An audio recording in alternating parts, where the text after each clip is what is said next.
En los últimos años, la gestión cultural se ha tornado materia de análisis, investigación y praxis. El seminario La gestión cultural y los márgenes de lo posible se propuso reflexionar desde un enfoque crítico el fenómeno cultural y los modelos de gestión. Así es el nombre un poco del seminario. La gestión cultural está en debate. ¿Qué es hoy lo que debe ser? ¿Debe ser solo un instrumentador de las políticas públicas o debe tratar de buscar otros temas cuando las políticas públicas no son satisfactorias en el orden de prestar un trabajo excelso o excelente para lo que necesita la comunidad? Hay un concepto casi irónico de un colombiano que se llama Juan Gustavo Cobo Borda y habla de la gestión cultural entre la mendicidad y el boy scoutismo. Creo que no ha cambiado demasiado ese concepto y en realidad hoy un trabajador de cultura sigue necesitando muchos apoyos y muchas realizaciones que en el orden, en líneas generales, no tiene, ¿no?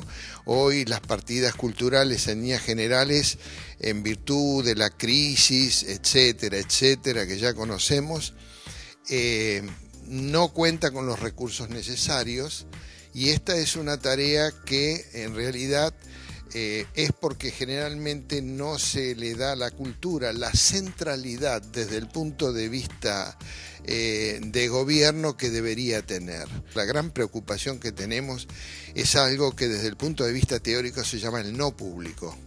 El no público, que es la gente que no existe, que no puede tener el goce de los servicios culturales, es elevadísimo en todo el mundo. Por lo tanto, la tarea expresada en números es agobiadora lo que falta hacer. Y para eso lo menos que hay que tener es una serie de recursos, y cuando hablo de recursos no hablo solo de dinero, sino estoy hablando de todo tipo de recursos, como dijera Pierre Bourdieu, los activos no monetarios que se necesitan para esta tarea. La escasez de combustibles fósiles obliga a la Argentina a realizar millonarias importaciones en distintos países de la región. La energía eólica y la solar surgen como alternativas para suplir, al menos en parte, esta merma de recursos naturales. Además, sería un cambio que permitiría mitigar los efectos del calentamiento global.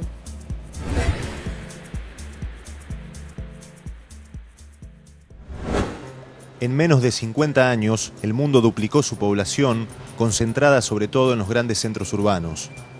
Durante ese periodo, Argentina pasó de tener 20 millones de personas en 1960 a casi 40 millones en la actualidad. Un crecimiento demográfico que impacta en el consumo energético, que por su parte reclama cada vez más buscar fuentes renovables. El desarrollo de las energías renovables está en condiciones de insertarse en las grandes redes o en las grandes zonas donde hay redes, y no solo pensando en el sector puramente eléctrico. El problema energético argentino es aún más preocupante que el de otros países de la región.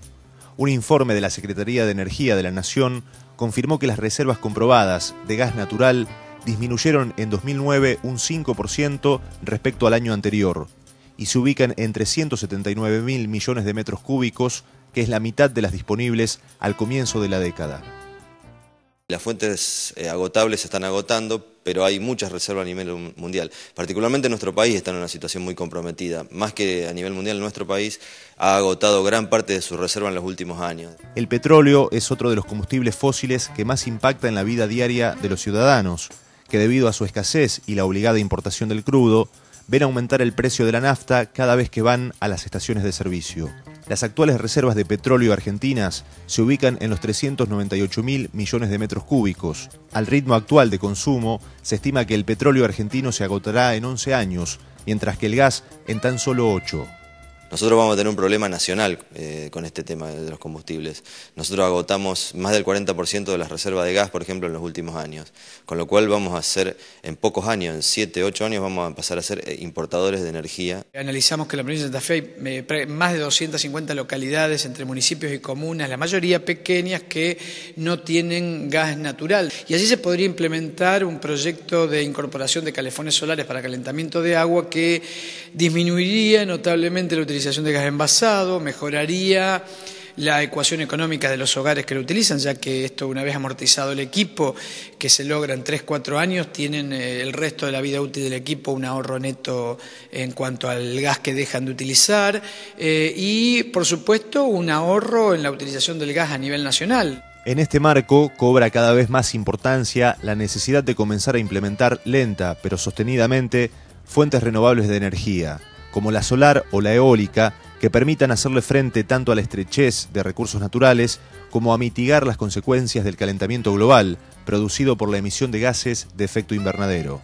El grado de desarrollo tecnológico hoy que tienen la mayoría de las fuentes renovables podrían suplantar una gran parte de esos combustibles fósiles y bueno, después destinar realmente recursos para la investigación, ya que si uno revisa los recursos que están puestos en investigación a nivel internacional, a pesar de los problemas que causan los combustibles fósiles, sigue habiendo mucho dinero para investigación para este tipo de fuentes y no para las renovables. No hay energía renovable que alcance para sostener el crecimiento, el consumo actual y el crecimiento del consumo que se espera. Eso no es posible. Lo otro que falta es una racionalidad, una reducción en el consumo, ¿no es cierto? Una verdadera racionalidad en el consumo. Bajar el consumo, porque el consumo actual y el que se prevé tener no se puede abastecer con nada, ni con lo que hay, ni con las renovables, ni con nada. Los paneles solares para dar electricidad a las escuelas de frontera y calefones solares para producir agua caliente en varias localidades de Santa Fe son algunas de las experiencias concretas de fuentes alternativas de energía. Aunque los especialistas reclaman no solo un mayor compromiso del Estado para financiar estas investigaciones, sino además una real conciencia ciudadana y empresaria sobre el consumo energético.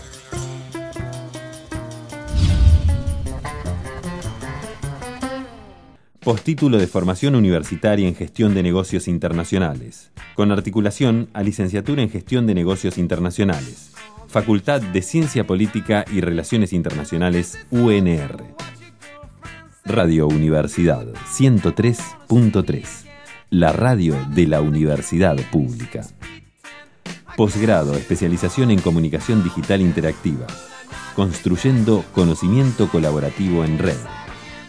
Instituto de Estudios Universitarios UNR 2020, proyectando la Universidad del Futuro.